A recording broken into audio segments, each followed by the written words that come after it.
American plane maker Boeing has released a new video showing its newest F-15EX fighter jet with its official U.S. Air Force livery.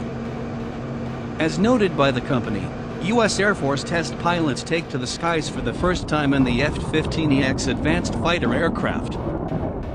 The recent flight paved the way for delivery, said the aerospace giant. The new F-15EX, commonly known as Strike Eagle on steroids, is the latest version of the world-famous F-15 Eagle fighter jet. The new fighter would be equipped with better avionics and radars and would carry more than 24 air-to-air missiles. The F-15EX carries more weapons than any other fighter in its class and can launch hypersonic weapons up to 22 feet long and weighing up to 7,000 pounds. Pilots and mechanics currently operating the F-15 anticipate transitioning to the F-15EX in a matter of days as opposed to years. The Air Force placed its first order for the F-15EX in July 2020, awarding a contract for the first lot of 8 jets with a value not to exceed about $1.2 billion. The entire program has a ceiling value of $23 billion. The first of the U.S. Air Force's new F-15EX Eagle fighter jets took to the air today.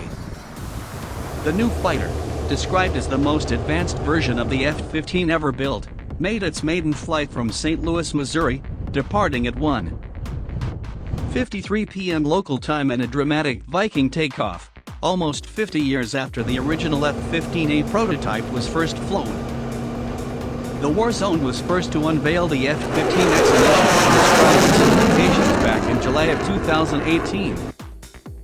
The Air Force has also requested money to buy an additional 12 aircraft in the 2021 fiscal year and hopes to purchase a total of 76 F-15EXs over the 5-year Future Years Defense Program.